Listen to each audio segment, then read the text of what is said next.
I remain. That's how I see it. Like I'm one of those, like, people are like, Ariel, you can always reinvent yourself, and you can do. You're like, you've got that leverage. You can always do that. I'm like, dude, no, man. I will remain. I will withstand the sands of time that are whipping through me, and nature is like, dissolving me every second, and turning me into dust. But I will stand firm because I have spirit and all this kind of stuff. Like that's what I think is what makes me human. That's what I worship. I don't worship nature, which is change is inevitable. That's not why you worship it. You don't worship nature. That's just fucking. That'll just get you. It's like, don't worship fucking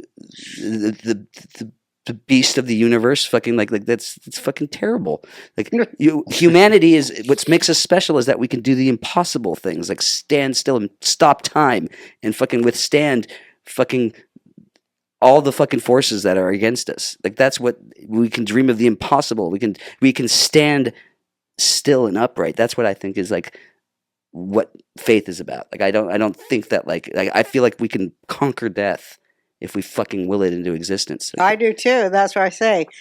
When people are on the same track and have unity of mind and purpose, it changes the world. We can get rid of anything.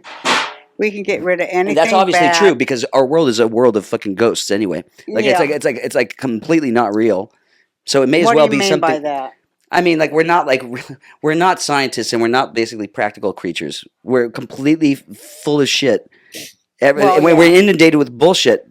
Mm-hmm. We know. I mean, the words we use are completely. I always say we're bullshit addicts. Yeah, that's what we are. I read this book that like said that we're basically like it was called "The Conspiracy Against the Human Race." It's by Thomas Ligotti, and he was talking about this one philosopher, this really dark philosopher, humorously dark philosopher called Peter Wessel Zapp. He's like a Norwegian guy, and he wrote a paper called "The Last Messiah," and it was, he wrote a book called "On the Tragic" that was basically about how humans, consciousness and reason is this husk that outgrew its advantage. Like its evolutionary advantage in this. Like like it worked for us briefly in our way in the past. Because we could use abstract thinking and basically outsmart, get to know the environment, think ahead, see food at the end of the footsteps.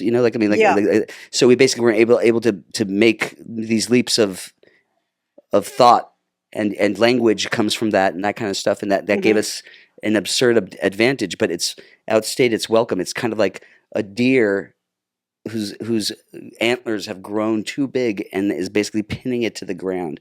And it basically now it's inconvenient that we have this thing called the mind, and it's basically just like death is like the sort of like the reality thing that we just can't get over. It's like all that advantage just led us to this point where like we all know we're gonna die. Oh fuck. Okay, so what do we do with the rest of our fucking time here? Like I mean, like what? We just distract ourselves? Should we not think? We can't. We're like lost. We have no way to basically solve this conundrum, and it's basically like an inconvenient thing that's imposed on us that we have no way of escaping. What, death? Or language? Like we can't go back to like not knowing what words mean. Like remember what that felt like, or what we were thinking about at that point. Like Barry Gordy Jr. before words. Remember his whole book was about that. Yeah, I mean, it's like we had emotions. I remember some visuals, but I don't remember what supplanted the idea of war, for instance. I mean, like the word war is a stand-in for this thought, for this spook, right? Like for this idea. Some people may say I have a drinking problem, and the truth is I did have a drinking problem because I had been drinking wine from libtard Napa Valley wineries who hate our country and people like us. That's right. That's why I'm proud to partner with Republican Red. Republican Red are second-generation vintners that make wine for patriots like us. Not only are their labels great for conversation starters, but you can piss off the commies in your family by serving this at your next family dinner, which I recommend. They have a Patriot Starter Pack, which includes a 45 to 47 Yeah, you have that one there. We drank one of them, so hold up. Pinot Noir. Look at that label. It's beautiful. Beautiful, right? Uh-huh. And a Drain the Swamp My favorite. Chardonnay, my personal favorite, and then a Second Amendment Cabernet and their Golden Age sparkling wine. Go to republicanred.com and enjoy $5 off plus free shipping when you use the offer code Roseanne on your Patriot Starter Pack, or use the QR code on your screen. Go republicanred.com today. Grab your Patriot Starter Pack. Get $5 off plus free shipping and toast the new golden age of America.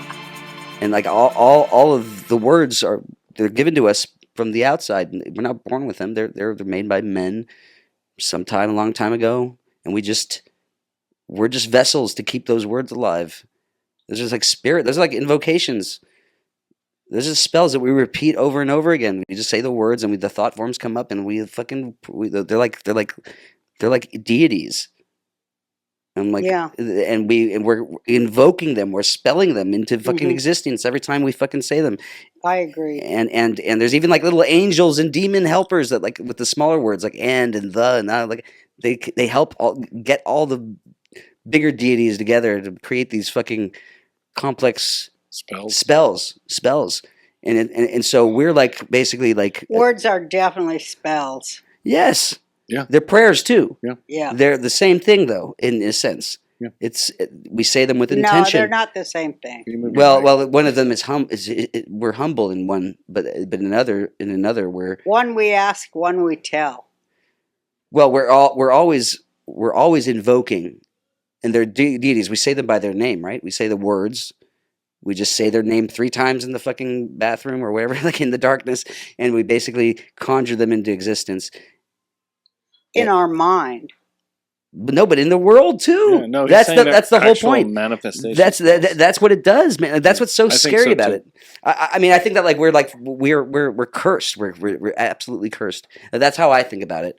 But I think that there's like what's cool about it is that like humans are so stupid that like we will never. There's never been a human evil enough or smart enough to end civilization as we know it, to stop it. Like they can kill like a bunch of people, but they've never figured out how to, there's never been anybody evil or smart enough, devious enough to figure out how to basically end the whole thing in one fell swoop. Why do you think somebody should?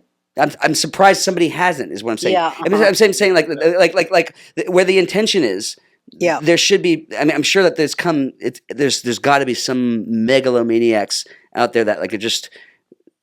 If only they had the power at their disposal, they would do it. Klaus Schwab. Yes, but they still don't have the power. They can only do it. They can only get rid of. They're not smart enough. And then it comes back in full form. Only the good people survive. There's like the point is that like humanity is blessed because it can't get in its own way. The devil is the realm of earth, and humans are terrible. But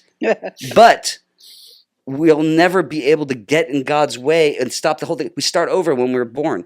Yeah. It's a new chance every single time you have kids. So then now they're trying to basically make us extinct by willful I think so sterilization. too. But have us basically think that it's overpopulated. Get in our brains and basically think that like life would be better without children. Only the bad people will be stopped from having children. There's plenty of people that are having children in the East that are poor. The more poor you are, the more children you should have. Okay, it's the opposite. Intelligence is not that intelligence. It's like short term. It doesn't think beyond this life. It's like I would be gay if I was like a really smart person. Why? Because I would be able to like live a happy life in the States. Yeah, and that's it. It would make sense right now. It would make sense. I wouldn't have to like worry about divorcing Well, if you're gay and married, you would. Yeah. If I'm gay and married, who gets gay and married? I mean, They do it a A lot lot of now, people. yeah. well, okay, well, somebody's got money and the other person doesn't. Maybe that's the point. Is that like men cannot have kids? Okay, like men are not they. Women have kids. Men can think that they have kids. The closest I'll ever have, closest I'll ever come to having a kid is getting a phone call from somebody telling me that I'm a father. Yeah. And I'll believe them because I just can't have a kid personally. Like, I mean, like I'd like to believe that I Well, can. though the only men that are having kids are women pretending to be men. Exactly.